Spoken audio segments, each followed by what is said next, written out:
Just be careful of her paint, don't spill it. So people can get behind me and see me, because we're not gonna get everybody over there. Let's move that easel here, move this side, Alex. Fourth semester, what happens when a sign gets old? What's the first thing that happens? The gloss goes out, it becomes flat. That's why we always paint with poster flat enamel or water-based paint. Because the first thing a sign will do is lose its gloss. So if we want to make an authentic antique looking sign, we have to make sure it doesn't have any gloss on it. So. Okay, there's my layout. I'll tape it at the end here in just a minute.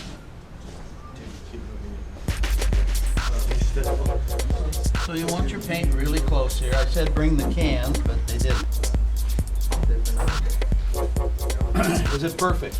Yeah. Can you see it from a distance? Does it look okay? Yeah, it looks okay. The shapes, the weights are good.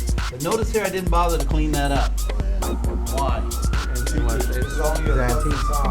Because I want it to have those little chips and holes in it, and I want it to be kind of antique looking, so I'm already leaving some imperfections because that's what happens. So people are going to be driving 40 miles an hour.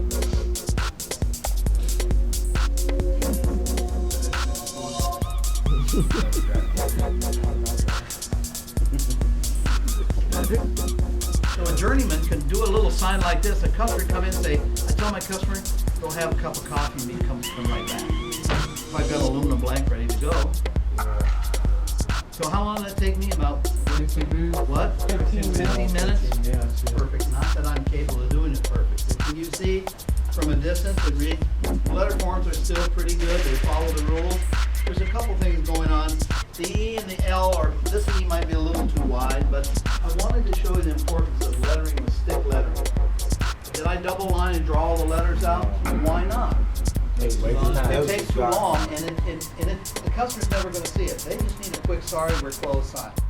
So the first thing we do is let it dry, and to be honest with you, because I am going to soak it with paint thinner, if I rub too much, it's liable to break this loose and smear it. So a 48-hour dry window would be better. If you can let it dry 2 days, that would be better. So we've lost the first thing that makes the sign look old. We've lost the gloss. It's dull. The next thing we're going to take some of the paint off, and we're going to come in and we're going to scrape like this. Is it a certain angle you got to scrape at all times? 90 degrees. Not at all times, at 90 degrees, and it dulls this blade right away. But I not only want to do the letter, but I want to do it all over the board. What I'm going to do is I'm going to scrape some areas down through into the wood. In some areas I'm going to do, I don't want to scrape into the wood, but what I want to do is I want to scrape some areas a little bit lighter than others. So I don't want this consistent look that looks like this. Does everybody see this? Yeah. I just don't want this consistent look. I want this. A little more paint here, a little less paint. I don't want it to look mechanical. So I'm going to scrape until the paint looks like it's kind of thin on there, which is what it does anyway, right? Yeah. It has this kind of transparent look. Looks pretty old just the way it is now. Because sometimes these things get scratches on them, right? So if I pour this around and show you this, if we didn't do anything else, this would be kind of looking old, yes? Yeah. It would have kind of an old look. Oh.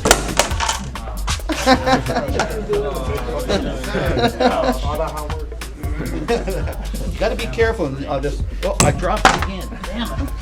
Damn, being really clumsy today. You get my drift? Yeah. Corners break off. Don't do this with your new sign. But I just don't want them to look uniform. It's more convincing, right? Yeah. Okay, I could pass this off as an old sign right now. The problem is the white is too intense. Okay, not acrylic, not latex, it's real oil. Turn this white kind of a brownish color. I'll soak my rag. I'm going to get a little of this on my rag. In fact, I actually need to pour this. Okay, here we go. I want to kind of dilute this, and I'm just going to wash it down, and I need a little more. I'm gonna do half, just so you can see the difference. I don't wanna put a lot of this on. Yeah, because then you start taking out the green. Yeah, I'll wipe the, you can already see it's taking some of the green off Yeah. already. It's because it hasn't dried overnight. But I wanna show how we kill this kind of pristine refrigerator white down. It gives it this little kind of, What if you just throw it in the dirt? Would that work too? it would, but you really gotta have something that penetrates like this. You gotta penetrate like this. Make sure you get the edges. Okay, let's look at half and half. You see how it kills the kind of the new white down? It kind of gets this white down so it's not a refrigerator bright white. A little heavier on this end than I did on this end. And then sometimes I'll just do this because you get these little, you'll get little marks like this sometimes. White stripe kind of Yeah, no, not like that. But just, you know, who knows? It might be in a garage situation or something. Put I'll your look. thumbprint I'll look around for. So that means you can use your thumbprint. Okay, Oh yeah, that looks dope, Now- Doc. right. I missed this. Can you everybody see Oh, in that the white right inside of the S here? It's too white. It's too white. So I'm going to have to come back and get some of this and get it in this area in here, so it doesn't look like. And you can see that this has kind of killed this refrigerator white down to a. Excuse me. I think- Everybody just stay here.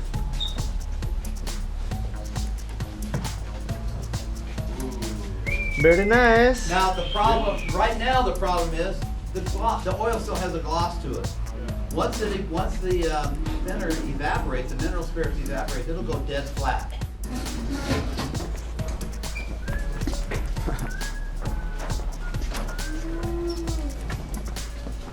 And you're done.